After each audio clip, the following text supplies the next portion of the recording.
धन्यवाद. मंचावर उपस्थित आदरणीय सर्व मान्यवर, आजच्या कार्यक्रमाचे अध्यक्ष, उपस्थित सर्व माझ्या तमाम बहिणी आणि माझे सहकारी मित्र, मला आज इथं आपले विचार मांडण्यापेक्षा स्वामी विवेकानंदांचे विचार आपल्यासमोर मांडण्यासाठी आणि त्यांचे प्रेरणात्मक विचार घेऊन आपण आपलं जीवन चांगल्या प्रकारे कसं जगू शकतो ही मांडण्याची संधी मला दिली, याबद्दल मी आपल्या प्रियदर्शनी कन्या विद्यालय, ज्युनियर कॉलेज घुगुस आणि स्काउट गाईड विभाग आपला मनपूर्वक आभार मानतो.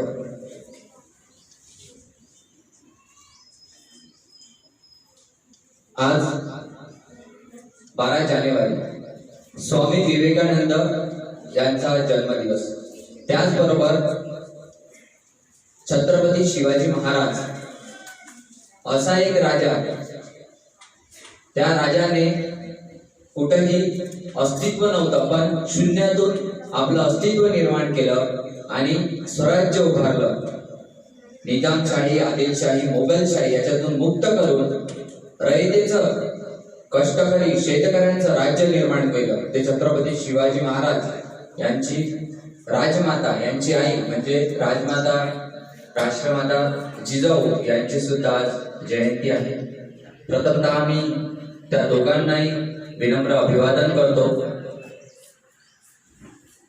आजचा स्वामी विवेकानंद यांच्याबद्दल बोलण्याचा माझा विषय आहे की स्वामी विवेकानंदांना अभिप्रेत असलेला युवा. आता युवा आणि युवती दोन्ही शब्द वेगळे असले, पण युवा म्हणजे त्याच्यामध्ये युवती आणि युवा हे दोन्ही सुद्धा आले. आता मी वर येतानाची गोष्ट आहे. स्वामी विवेकानंदांचं चरित्र कसं होतं, वर येतानाची गोष्ट आहे. मी पायऱ्या चढत होतो आणि माझ्यासमोर काही ताई होत्या, मला घेऊन चालल्या होत्या. मी त्यांना म्हटलं, ताई इकडे जायचं आहे का? त्या एकदम आश्चर्यचकित झाल्या आणि हसायला लागल्या. म्हणजे आपल्याला ताई म्हणत आहे, तरी आपल्याला साहजिक आहे, कारण माझ्यापेक्षा ते वयाने लहान आहे आणि मी त्यांना ताई म्हणत आहोत, तर आश्चर्यचकित होणं साहजिक गोष्ट आहे. पण ते मी फक्त दाखवण्यासाठी म्हटलं नाही, तर प्रत्येक युवकाने आपल्या प्रत्येक समाजातील, गावातील, देशातील, परदेशातील प्रत्येक महिलेला, युवतीला ताई म्हणून आदर सन्मान दिला पाहिजे, आदर सन्मानाने वागवलं पाहिजे. तेव्हा खऱ्या अर्थानं स्वामी विवेकानंदांच्या विचाराचा एक युवा तयार होईल. तेव्हा खऱ्या अर्थानं छत्रपती शिवाजी महाराजांच्या विचारांचा एक युवा तयार होईल. तेव्हा खऱ्या अर्थानं राजमाता जिजाऊ यांच्या पोटी शिवसारखे वीर महामानव जन्माला येतील. म्हणून यासाठी स्वामी विवेकानंदांचे विचार आपल्यामध्ये उतरवणं अत्यंत गरजेचं आहे. स्वामी विवेकानंद म्हणजे ज्ञानाचा मूर्तिबद्ध झरा, सिंहासारखी निर्भयता, पर्वतापेक्षाही प्रचंड असा आत्मविश्वास आणि जगालाही वेळ लावावं आणि जगही आश्चर्यचकित व्हावं असं ज्यांचं उत्साह, असं चारित्र्य म्हणजे स्वामी विवेकानंद. असं स्वामी विवेकानंदांसारखं चरित्र आजच्या युवकांमध्ये, आजच्या युवतींमध्ये यावं आणि खऱ्या अर्थानं समाजाचं, देशाचं कल्याण व्हावं, देशाचं नाव प्रत्येक परदेशात, जगात गाजावं, यासाठी या महापुरुषांचे विचार स्वतःमध्ये उतरवून येणारे आपलं कुटुंब आणि समाजामध्ये रुजवणं अत्यंत अत्यंत गरजेचं आहे. नाहीतर आज काय होतं की प्रेयसीच्या डोक्यावर झोके घेत आज आपली तरुण युवा पिढी कुठेतरी भरकट चाललेली आहे. जे तरुण कुठेतरी भरकटलेले आहे, जे तरुणी कुठेतरी भरकटलेले आहे, त्यांना योग्य रस्त्यावर यावं, त्यांनी योग्य मार्ग जीवन जगण्याचा निवडावा. यासाठी जे भरकटलेले तरुण तरुणी आहेत त्यांनी खऱ्या अर्थानं स्वामी विवेकानंदांचे आणि राजमाता जिजाऊ छत्रपती शिवाजी महाराज यांचे विचार घेणं आणि त्या विचारावर चालणं अत्यंत अत्यंत गरजेचं आहे. भगत सिंह म्हणतात कि मेरी कलम मुझसे इस कदर वाकिफ है कि मैं इश्क में लिखना चाहूं तो इनकलाब लिख देता हूं.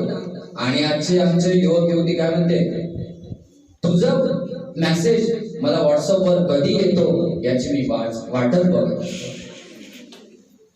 सुभाषचंद्र बोस म्हणतात तुम मुझे खून दो मैं तुम्हें आजादी दूंगा.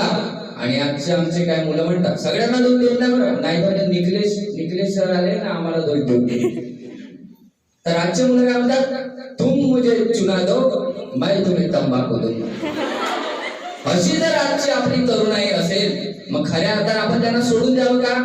ते आपलेच भाऊ आहेत, ते आपल्याच समाजातले आहेत, त्यांना चांगले विचार देऊन या महापुरुषांच्या विचारावर आणणं, विचारावर चालवणं अत्यंत अत्यंत गरजेचं आहे. तेव्हाच खऱ्या अर्थानं डॉक्टर एपीजे अब्दुल कलाम यांनी जे 2020 साली आपला देश महासत्ता होईल स्वप्न कुणाच्या भरोशावर पाहिला. सर्वात जास्त युवकांची संख्या आपल्या भारत देशामध्ये आहे आणि या युवकांच्या भरोशावरच त्यांनी आपला देश महासत्ता होईल, जगात आपलं नाव गाजेल, हे स्वप्न त्यांनी पाहिलं. यासाठी तरुणांना एकत्र करणं, त्यांना जागवणं अत्यंत गरजेचं आहे. मग स्वामी विवेकानंद काय म्हणतात की उठा, जागे व्हा आणि तोपर्यंत थांबू नका जोपर्यंत तुमचं लक्ष प्राप्त होत नाही. आणि लक्ष प्राप्त होण्यासाठी आपल्याला काय करावं लागेल? तर लक्ष प्राप्त होण्यासाठी आपल्याला ध्येय निवडावं लागेल. मी जर आज ठरवलं की मला शिक्षक बनायचं आहे तर मग शेवटपर्यंत शिक्षक बनण्यासाठी आपल्याला काय काय करावं लागेल, किती संकट येईल, त्या संकटांना तोंड द्यावं लागेल, किती कष्ट करावे लागेल. पैसा नसेल तरी पुस्तकं कसे घेता येईल, मी पेपर विकीन, मी पाव ब्रेड विकीन. अरे माझ्याकडे जर पुस्तक राहील तर मी दुसऱ्याचा मित्राचं पुस्तक घेऊन वाचीन, पण मला शिक्षकच व्हायचं आहे हे जर मनात ठाणलं तो शिक्षक झाल्याशिवाय राहणार नाही. हा आपला इतिहास आहे. मला डॉक्टर व्हायचं आहे, मला इंजिनियर व्हायचं आहे, मला कुठंतरी कलेक्टर व्हायचं आहे, मग त्याच्यासाठी मेहनत करावी लागेल. देगा आणि पलंगावरी होते का? निकलेशने जर ठरवलं की नाही निकलेशला आज कलेक्टर बनायचं आहे तर निकलेश मस्त झोपा काढत असेल, निकलेश मस्त खाऊन टीव्ही बघत असेल, चिवडा खात असेल, कलेक्टर होईल का तो? होईल का कलेक्टर? चपराशी नाही होईल तो कलेक्टर ऑफिसचा. त्याच्यासाठी त्याला मेहनत घ्यावी लागेल, अभ्यास करावा लागेल, त्याच्यासाठी त्याला लढावं लागेल, संकटांना तोंड द्यावं लागेल. तुम्ही ऐकलं असेल एका झोपडपट्टीतला मुलगा किंवा मुलगी जिल्हाधिकारी झाला, उपजिल्हाधिकारी झाला, SP झाला, ऐकलं असेल नाही? खूपदा तुम्ही बातम्या सुद्धा ऐकल्या असेल. त्यासाठी म्हणून आपल्याला या महापुरुषांच्या विचारांची अत्यंत अत्यंत गरज आहे. म्हणून स्वामी विवेकानंद म्हणतात की संसार की सभी शक्ति आपके अंदर है, आप चाहो तो कुछ भी और सब कुछ कर सकते हो. फक्त आपण ठाणलं पाहिजे, आपण मानलं पाहिजे की माझ्यामध्ये सर्व काही आहे, माझ्यामध्ये सर्व काही रुजलेलं आहे, बाहेर कुठंच मला शोधायची गरज नाही. फक्त संत तुकाराम महाराज म्हणतात की ऐकावे जनाचे, करावे मनाचे. माझे घरचे लोक म्हणतात, माझे सहकारी म्हणतात, माझे गावचे लोक म्हणतात, अरे बाबा तू सांग, तू विचारते आम्हाला पण करते आपलं. मी म्हणलं तुकाराम महाराज म्हणतात ऐकावे जनाचे, करावे मनाचे, तुम्ही त्यांना विचारा. बरोबर आहे. ज्या महापुरुषांनी संतांनी आपल्याला चांगले विचार दिले ते चांगले विचार आपल्याला घेणं अत्यंत अत्यंत गरजेचं आहे. बल्लारशाची गोष्ट आहे, राजुऱ्याला एक कार्यक्रम होता मागच्या वर्षी 12 जानेवारीला. तर मी तिथं चाललो होतो आणि बस स्टॉप वरून उतरलो. बस स्टॉप वरून जात असताना आता थोड्या अंतरावर गेलो, माझे सहकारी मित्रमैत्रिणी होते आणि आम्ही चाललो. तर तिथून माझ्या कानावर एक आवाज पडला, काय महाल आहे म्हणे असा. आता सगळ्या तरुणींना माहित आहे, ठीक आहे, हे अत्यंत अत्यंत लाजिरवाणी गोष्ट आहे की काही भरकटलेले तरुण मुलीला माल म्हणतात. अरे ती काय रेती आहे, गिट्टी आहे, तिला ट्रक मध्ये भरून घेऊन जाणार आहे का? तेच गोष्ट आपल्या स्वतः निकलेशने एखाद्या मुलीला माल म्हटलं. निकलेश आपल्या बहिणीला माल म्हणू शकतो का? आपल्या आईला म्हणू शकतो का? नाही म्हणू शकत ना. म्हणून या प्रत्येक युवकांमध्ये विचार रुजवणं अत्यंत गरजेचं आहे. अरे बाबा, जशी तुझी बहीण आहे ना तशी ती तुझी बहीण आहे. जसं तुझ्या बहिणीला कोणी काही म्हटलं तर तू अंगावर त्याच्या धावून जाशील, माझ्या बहिणीला तू बोललास कसा? तसंच तुझ्या बहिणीला सुद्धा तू जसा दुसऱ्याच्या बहिणीला असा बोलतो, तुझ्या बहिणीला सुद्धा कोणीतरी अशी बोलत असेल याचं भान त्या युवकाला असलं पाहिजे. बोलत नसेल का? आपण दुसऱ्याच्या बहिणीला बोलतो तर आपल्या बहिणीला सुद्धा कोणी काय म्हणत असेल? समाजामधून हे विचार चुकीचे जे रुजलेले आहे ते काढून महापुरुषांचे संतांचे चांगले विचार रुजवणं अत्यंत गरजेचं आहे. तर असं त्या युवकानं म्हटलं. मी त्याच्याकडे नजर टाकून बघितली, त्याने माझ्याकडे नजर टाकून बघितली. आता मी बारीक चुरी म्हणतो असा धडचपुष्ट होता. म्हटलं निकलेश काय खरं नाही, यानं आपटलं ना तर तुम्ही हड्डे नाही राहील. तू तिथं भाषण द्यायचं सोड, तुला घरी भाषण नाही येत ह्यासाठी. पण नंतर ठरवलं, कारण स्वामी विवेकानंद म्हणतात जो स्वतःला कमजोर समजतो तो कमजोर बनेल, जो स्वतःला शक्तिवान समजेल तो शक्तिवान बनेल. तुम्ही जे समजता तुम्ही ते होता. मी नंतर ठरवलं पुढची जर अशी परिस्थिती आली, निकलेश चांबरेले हॉस्पिटलमध्ये सलाईन लावायची गरज जरी पडली तरी निकलेश चांबरे जाऊन म्हणेल, अरे तू त्या मुलीला असा बोलला कसा? तू आपल्या बहिणीला बोलू शकतो का? तो सगळ्या समोर मारू शकणार नाही. काय काय मारता येतं तेव्हा सहन करून घेऊ आपण. तर अशी सगळी गोष्ट आहे. म्हणून ह्या गोष्टी समाजातून काढणं आणि चांगले विचार रुजवणं अत्यंत अत्यंत गरजेचं आहे. म्हणून आज स्वामी विवेकानंदांच्या विचारांची गरज आहे. जेव्हा जेव्हा घरात जिजाऊ असेल तेव्हा तेव्हा अंगणात शिवाजी उभा दिसेल. म्हणून आज आपल्याला म्हणतो, आपण ऐकतो की शिवाजी पैदा व्हावा, शिवाजी जन्मावा, पण माझ्या घरी नाही, शेजारच्या घरी. का? कारण आपल्या घरी आज राजमाता जिजाऊ जन्माला आली पाहिजे. राजमाता जिजाऊ जर जन्माला आली तर आपल्या मुलावर शिवबान सारखे संस्कार होतील. राजमाता जिजाऊंनी शिवबांना सोन्याचा नांगर दिला. त्या काळात जेव्हा निजामशाही, आदिलशाही, मोगलशाही होती आणि म्हणाली, राजमाता म्हणाल्या जा शिवबा नांगर. आणि हे जे आपलं लोक रयत, कष्टकरी, शेतकरी लोक आज गुलाम झाले आहे, यांना गुलामीतून मुक्त करायचं आहे. म्हणून शिवबा मी तुझ्या जन्माची वाट बघत होते, मी तुझ्या जन्माची वाट बघत होते. हे विचार राजमातांनी शिवबांना दिले आणि खऱ्या अर्थाने शिवबांनी स्वराज्य घडवलं. स्वामी विवेकानंदांना जेव्हा रामकृष्ण परमहंस गुरु मिळाले, स्वामी विवेकानंद त्यांची जे संघर्ष गाथा आहे ते फिरत असताना त्यांना एका गुरुचा शोध होता. ते नेहमी एक गुरु शोधत होते. ते तीनच प्रश्न विचारायचे की तुम्ही देव पाहिलाय का?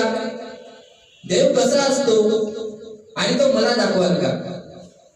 या प्रश्नाचं उत्तर रामकृष्ण परमहंस यांनी त्यांना दिलं. त्यांनी रामकृष्ण परमहंसना प्रश्न विचारला, तुम्ही देव पाहिला का? रामकृष्ण परमहंस म्हणाले हो. देव कसा दिसतो माहित आहे का?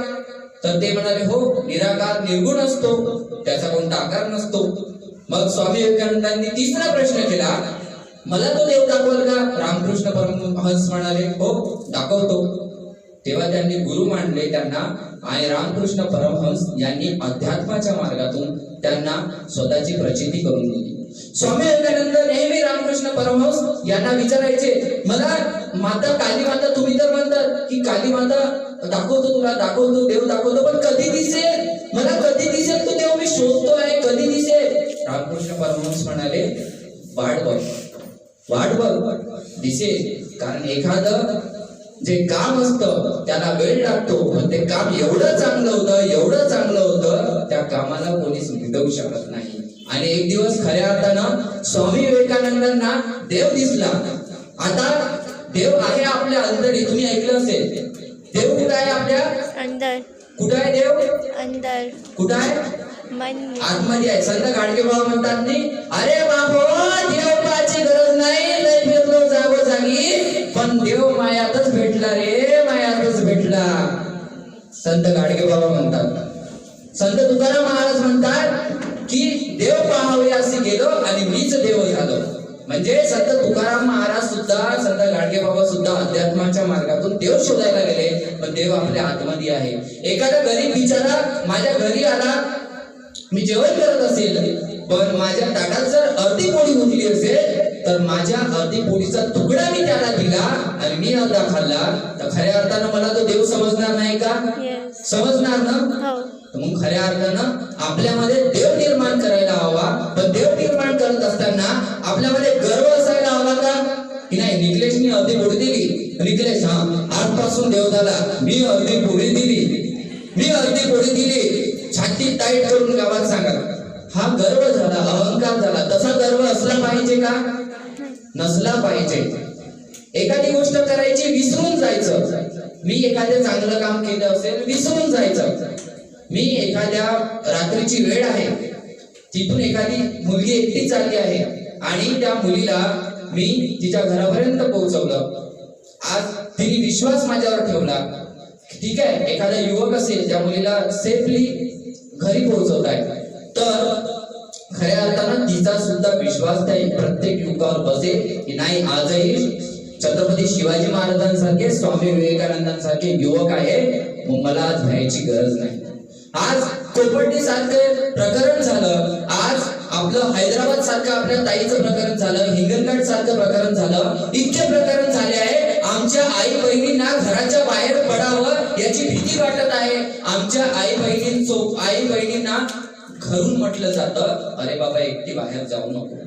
आज झाशीची राणी राजमाता जिजाऊ सावित्रीबाई फुले आज तुमच्यामध्ये तयार झाली पाहिजे. आज तुमच्यामध्येच ती आहे, फक्त जागा करायचं एवढंच बाकी आहे. आणि ते जागा होण्यासाठी आपल्या समाजामध्ये आणि युवकांमध्ये जे चुकीचे विचार रुजलेले आहे, जे युवक भरकटलेले आहे, त्यांना चांगल्या वळणावर आणणं, रस्त्यावर आणणं अत्यंत गरजेचं आहे. यासाठी अशा कार्यक्रमांची, अशा सभेची अत्यंत आवश्यकता आहे. युवा वर्ग असा आहे की तोच समाजाला घडवू शकतो आणि तोच समाजाला, देशाला प्रगतीपथावर नेऊ शकतो. युवाला उलट केलं त्याचा अर्थ काय होतो? वायू. युवा हा वायू सारखा आहे. तो असा वाहत गेला सरळ, तो सरळ राहील, तो नाही तर वाकडा तिकडा गेला. जशी त्याला दिशा मिळाली तसा तो जाईल. म्हणून युवकांना चांगली दिशा मिळणं अत्यंत अत्यंत गरजेचं आहे. म्हणून स्वामी विवेकानंदांसारखे युवा जन्माला येणं आणि आपल्या विचारामध्ये उतरणं अत्यंत गरजेचं आहे. स्वामी विवेकानंद म्हणतात की माझ्यामध्ये इतका आत्मविश्वास आहे, इतका आत्मविश्वास आहे, इतका आत्मविश्वास आहे, असं वाटतं तो आत्मविश्वास छाती फाडून बाहेर येईल. एवढा आत्मविश्वास आपल्यामध्ये असला पाहिजे. आणि तो आत्मविश्वास येण्यासाठी आपण जो मार्ग निवडला आहे, मग तो एखादा नोकरीचा असो, एखादा शिक्षणाचा असो, त्या मार्गाच्या शेवटीपर्यंत आपण पोहोचलं पाहिजे. आता एखाद्या वर्गात एखादा मुलगा आहे किंवा एखादी मुलगी आहे, त्याने किंवा तिने ठरवलं की नाही मला पहिलाच यायचं आहे, काही झालं तरी मला पहिलाच क्रमांक आणायचा आहे, पहिलाच आणायचा आहे असं म्हटलं. आता दोन प्रकारचे असतात, फक्त म्हणतात पहिलाच आणतो, पहिलाच आणतो, पहिलाच आणतो, मग येत नाही. आणि काही असतात की मनात ठरवतात आणि पहिले येतात. बरं, पहिला क्रमांक आणण्यासाठी त्याला मेहनत करावी लागेल, अभ्यास करावा लागेल, ठीक आहे, जिद्द ठेवावी लागेल, चिकाटी ठेवावी लागेल. आणि अभ्यासक्रम कसा आहे, आपण कोणता अभ्यास कसा केला पाहिजे याची त्याला आखणी, नियोजन करावं लागेल. नियोजन खूप महत्वाचं आहे. कोणत्याही छत्रपती शिवाजी महाराजांनी जेवढ्या पण लढाया लढल्या, कमी मावळे होते त्यांच्याकडे. जो हा सिंहगड आहे ज्याचं नाव कोंढाणा होतं, 60 मावळे घेऊन तानाजी गेले आणि त्याचे 5-6 हजार मावळे होते. 5 एवढ्यांना भारी पडले. ज्यासाठी नियोजन महत्वाचं होतं. म्हणून नियोजन कोणत्याही कामाचं असलं पाहिजे. आणि समजा तुमचा पहिला नंबर नाही आला तरी सुद्धा तुम्ही मागे राहणार का? नाही राहणार ना. मी 12वी सायन्स, मला बाहेर आताचे 12वी सायन्स मध्ये होतो. मी बाहेर क्लास लावणं मला पटत नव्हतं. आपण कॉलेजमध्ये आपण फीस भरतो शिकण्यासाठी, तर बाहेर 4-5 हजार एका विषयासाठी देऊन क्लास का लावावा, आईचे पैसे का खर्च करावे, असं मला प्रश्न पडलो. मी क्लास लावले नाही आणि कॉलेजमध्ये लेक्चर होत नव्हते आणि मग मी नापास झालो. आज 12वी नापास झालेला मी आकाशवाणीमध्ये निवेदक म्हणून नाही, मी मोठेपणा सांगत नाही, म्हणजे वास्तव सांगत आहोत की आकाशवाणीमध्ये मी निवेदक म्हणून आहोत. आम्ही गव्हर्नमेंटचे प्रोजेक्ट राबवतो समाजाच्या हितासाठी. सोबतच आज माझं MA इंग्लिश झालं, BEd सुरू आहे आणि पूर्ण विषय घेऊन बसलो होतो मी. आणि पूर्ण विषय माझ्या सोबतच्या मुलांनी असं म्हटलं मला की तू जाऊन रेल्वेवर जीव देऊ नये. रेल्वे आहे तिथं आमच्या इथे, रेल्वेवर जाऊन जीव देऊ नये. बरं, मी रेल्वेवर जीव दिला असता, तिथं माझ्या हड्डे पेटल्या नसत्या, ओळखूही नसतं आलं की निकलेश चांबरे होय का बोलायचं दुसऱ्याच्या हड्ड्यावर. आणि आज जर निखिलेश चांबरे जिवंत असता का तुमच्यासमोर बोलत असता का? म्हणून हार कधीच मानायची नाही, संकट किती आले रडत बसायचं नाही, फक्त म्हणायचं मला जिंकायचं आहे, मला जिंकायचं आहे, मला जिंकायचं आहे. आणि ते जिंकण्यासाठी अशा महापुरुषांच्या विचारांची अत्यंत आवश्यकता आहे. इंग्रजाच्या काळातली एक गोष्ट आहे. रामप्रसाद बिस्मिल्लाला इंग्रज विचारतो, अरे ओ रामप्रसाद बिस्मिल्ला, बता बता तेरे सब साथी कहाँ है? रामप्रसाद बिस्मिल्ला जोराने असतो. मग तो जो इंग्रज ऑफिसर असतो तो विचारतो, अरे ओ रामप्रसाद बिस्मिल्ला, क्या तू पागल हो गया है? तेरे सामने तेरी मौत खड़ी है और तू पागलों की तरह हंस रहा है. तर रामप्रसाद बिस्मिल्ला म्हणतो, मेरे शरीर पे जो घाव है वो सब फूलों के गुच्छे हैं. अरे मेरे शरीर पे जो घाव है वो सब फूलों के गुच्छे हैं. हमें पागल ही रहने दो. अरे हम पागल ही अच्छे हैं. हमें पागल ही रहने दो. हम पागल ही अच्छे हैं. आज म्हणून जो काही आपल्या देशाचा, समाजाचा, राष्ट्राचा विकास जो आहे त्या पागल व्यक्तींनी घडवला. बरं, थॉमस अल्वा एडिसन माहिती आहे तुम्हाला? आगगाडीमध्ये कशाचा शोध लावत होते? लाईटचा. आगगाडीमध्ये आग लागली होती, त्यांना उतरवून दिलं हाकलू. किती वेळा तरी त्यांनी 1099 असं म्हणतात किंवा कितीतरी वेळा त्यांनी बनवण्याचा प्रयत्न केला. त्याचा परफेक्ट आकडा आपल्याला कुणाला सांगता येणार नाही, पण त्यांनी अनेक वेळा प्रयत्न केला, पण ते शेवटी यशस्वी झाले ना.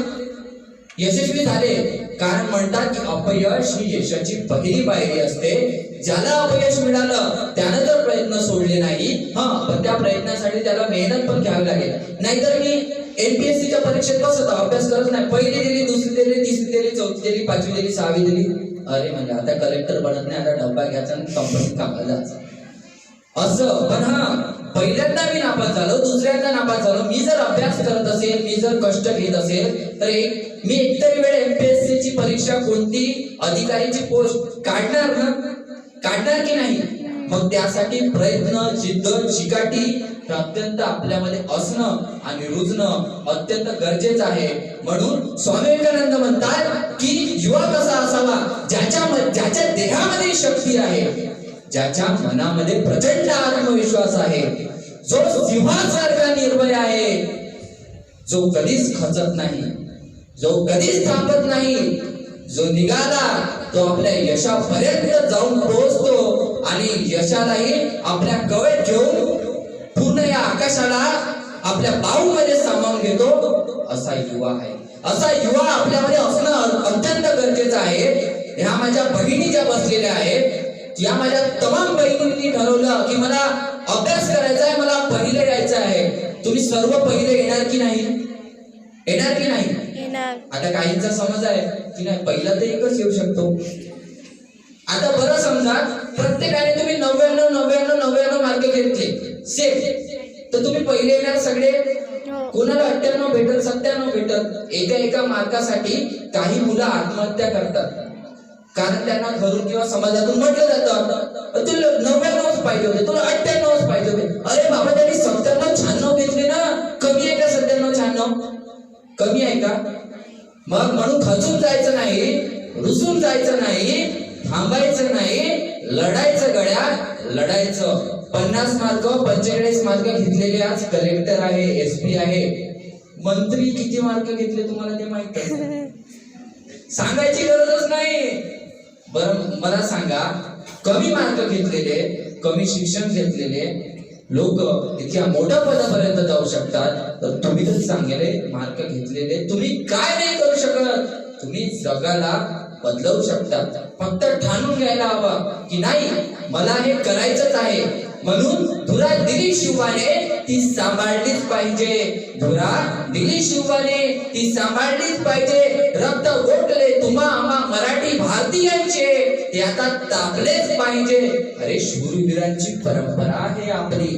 स्वामी विवेकानंद, राजमाता जिजाऊ छत्रपती शिवाजी महाराज, या डॉक्टर बाबासाहेब आंबेडकर, सावित्रीबाई फुले, ज्योतिबा फुले, संत गाडगेबाबा, राष्ट्रसंत तुकडोजी महाराज, अण्णाभाऊ साठे, अहिल्याबाई होळकर, या शूरवीरांची परंपरा आहे आपली. आता पाषाण रूपी या व्यवस्थेला, आपण पाजर फोडलाच पाहिजे, आपण पाजर फोडलाच पाहिजे. सावित्री माईला किती त्रास झाला, मुलींची बहिणी माझ्या समोर पूर्ण बहिणीत बसून आहे. आता मला सवय झाली, तिथं मुलं आणि मुली असतात, गर्ल्स कॉलेज आहे, तर आज स्पेशल गर्ल्स कॉलेज तुमचं आहे, माझ्यासमोर इतक्या बहिणी बसून आहे, तर ती त्यांनी कष्ट सोचले आज म्हणून तुम्ही इथं बसून आहे. म्हणून स्वामी विवेकानंदांनी जे आपल्याला सांगितलं की मला असा अभिप्रेत युवा आहे, मला फक्त 100 युवक द्या. किती युवक? 100. माझ्या बहिणीचा आवाज नाही आला. 100. हा, असा मागासारखा आवाज पाहिजे. पिक्चर मध्ये ऐकलं तुम्ही, तेलुगू पिक्चर पाहता ना, हो. कसे राहते? तेलुगू नाही पाहत, सॉरी, हो साऊथचे हो. पाहता ना, ऍक्शन कसे राहते, खतरनाक. हो. तसा दरारा वाटला पाहिजे. आवाज तुमचा, तुम्ही वाघीण आहात, आवाज वाघिणीसारखा असला पाहिजे. म्हणून स्वामी विवेकानंद म्हणतात की मला फक्त 100 युवक द्या, मी जगात क्रांती आणून दाखवतो. पण आजपर्यंत त्यांना 100 जे युवक पाहिजे होते तसा तरुण त्यांना मिळाला नाही. मी एक प्रयत्न करतो आहे की त्या 100 युवकांमधला मी एक तरुण व्हावा. त्यासाठी मला जे कष्ट घेता येईल, जे प्रयत्न करता येईल ते मी करतो आहे. पण माझ्या बहिणींमधून त्या 100 युवकांमधला एक तरुण जरी झाला तर खऱ्या अर्थानं स्वामी विवेकानंदांना जगात जी क्रांती आणायची होती, भारतामध्ये एक नवीन चैतन्य निर्माण करायचं होतं, भारताचा विकास करायचा होता, तो विकास होईल. जमशेदजी टाटा बरोबर त्यांची चर्चा झाली. त्यांनी मग असे विचार येणं गरजेचं आहे. तेव्हाच आपल्या राष्ट्राचा, आपल्या समाजाचा, आपल्या या विद्यालयाचा, आपल्या सर्वांचा सर्वांगीण विकास होईल. आणि तेव्हा खऱ्या अर्थानं आपला सर्वांगीण विकास झाला तर समाजाचा सुद्धा हळूहळू विकास होत जाईल. आणि हा विकास होण्यासाठी आपल्याला वाचाल तर वाचाल. आता वाचाल तर वाचाल म्हणजे कसं, मी वाचलं म्हणजे मला वाचणं आलं असं होते का? मी वाचन केलं, मी वाचतो आहे. वाचन म्हणजे आपल्याला वाचन केल्याने आपल्याला ज्ञान येतं आणि एखादी समस्या आली, संकट आलं तर आपण त्या संकटापासून स्वतःला वाचवू शकतो. म्हणजे याचा अर्थ वाचाल तर वाचाल. शिक्षणाशिवाय तारण उपाय नाही. म्हणून चांगलं शिक्षण घेतलं पाहिजे, आपण चांगलं व्यक्तिमत्व, चांगले गुण घेतले पाहिजे. मिळते सर्वांकडं, पण काय घ्यावं आणि काय सोडावं हे आपण ठरवलं पाहिजे. बरं, आता मी बघतो माझ्या सोबत, मी लहानपणी टमाटर घ्यायला जातो म्हणजे भाजीपाला, तर माझी निवडून आता मोठ्या मार्केटमध्ये निवडून नाही देत टमाटर, माहिती ना तुम्हाला. घेरे म्हणजे पटकन निवडायचं नाही म्हणते, तिकडे जा म्हणते. निवडून एक चांगलं टमाटर काढत होती. तर एखादा तुम्हाला विचार सांगताय तर त्याच्यातले चांगले विचार आपण घेतले पाहिजे आणि जे चुकीचे विचार वाटते ते सोडले पाहिजे. तेव्हा खऱ्या अर्थानं आपण स्वतःचा विकास करू शकतो. आणि म्हणून हा विकास करण्यासाठी विवेकानंदांना आज आपल्या डोळ्यासमोर ठेवावं लागेल आणि विवेकानंदांच्या विचारावर, राष्ट्रमाता जिजाऊ यांच्या विचारावर चालावं लागेल. आणि चालत असताना आपण आज एक गोष्ट ठरवली पाहिजे की धगधगत्या रक्तातल्या तळमळत्या माझ्या तेजोमय भारतीय भविष्य घडवणाऱ्या माझ्या तमाम तरुणी बहिणींनो, एक लक्षात ठेवा की संकट किती मोठंही असो, तुमच्या ध्येयासमोर ते झुकलं पाहिजे. आणि झुकलेलं जे संकट आहे, तुमच्या विश्वासाने, तुमच्या आत्मविश्वासाने तुमच्या ध्येयापर्यंत ते संकट तुम्हाला घेऊन गेलं पाहिजे. अरे बाबा हो, किती संकट आले, मी खंबीर आहे, या दगडासारखा, या हिमालयासारखा मी ठाम राहील आपल्या विचारावर. स्वामी विवेकानंद यांच्या विचारांचे पाझर आपल्या हृदयामध्ये उतरवण्यासाठी त्यांच्या विचारांसारखा म्हणून राष्ट्रसंत तुकडोजी महाराज म्हणतात, अरे बाबा रिकामा कशाला फिरतो, तुझं गावच नाही का तीर्थ, गावी राहती गरीब उपवाशी, मग अन्नछत्र का लावी तो काशी, अरे दान नाही करी व्यर्थ, रिकामा कशाला फिरतो बाबा, तुझं गावच नाही का तीर्थ. तुमचं तीर्थ कोणतं आहे? तुमचं विद्यालय आहे ना तीर्थ. हे जे तुमच्या समोर गुरुजन बसलेले आहेत, फक्त पास व्हावं एवढंच सांगत नाही तर शिकवता प्राऊड असेल तुमच्यावर किंवा आपल्या इथे शिकून गेलेला हा युवक, हा युवती खऱ्या अर्थानं आपल्याला सन्मान देऊन देईल. दुसरं काय पाहिजे त्यांना? दुसरं काहीच नाही पाहिजे. तुम्हाला जे घडवताय, तुमच्या मधून समाजामध्ये एक चांगलं व्यक्तिमत्व निर्माण व्हावं हेच पाहिजे. म्हणून शेवटी स्वामी विवेकानंदांचा एक विचार बोलतो आणि थांबतो. स्वामी विवेकानंद म्हणतात की तुम्ही एखादा रस्ता निवडला, त्या रस्त्यावर चाला, त्या रस्त्यावर पुढे जा, ते ध्येय ठरवा. कुणाला विश्वास दिला तर तो विश्वास तोडू नका, कारण तो जर रस्ता तुम्ही सोडला तर कधीच तो तुमच्यावर विश्वास ठेवणार नाही. म्हणून एकदा ठरवलं तर ठरवा आणि शेवटपर्यंत त्या रस्त्यावर चला, त्या रस्त्यावर चला, त्या रस्त्यावर चला. स्वामी विवेकानंदांना नमन करतो, राजमाता जिजाऊंना नमन करतो आणि इथं आपल्या सर्व आदरणीय मान्यवर आहे यांना धन्यवाद करतो, मला इथं बोलण्याची संधी दिली. आणि माझ्या तमाम बहिणींना पुन्हा एकदा सांगतो की भ्यायचं नाही, महापुरुषांचे विचार घ्यायचे, स्वामी विवेकानंदांचे विचार घ्यायचे आणि आपल्या डोक्यात ठेवून आपल्या समाजाला घडवण्याचा एक प्रयत्न करायचा. आणि समाजामध्ये मी सुद्धा एक प्रयत्न केला, म्हणजे चिंगारी आग बना देतीये. एकाने जरी प्रयत्न केला, एकाचे 10,000चे 100, 100चे 1000, 1000चे 10,000, 10,000चे 1,00,000, 10,00,000, 1 करोड, 10 करोड होत जाते. फक्त एक विचार महत्वाचा. एक चिंगारी भी आग लगा देती है जब कोई जाग जाता है, जब कोई जाग जाता है, जब कोई जाग जाता है. धन्यवाद.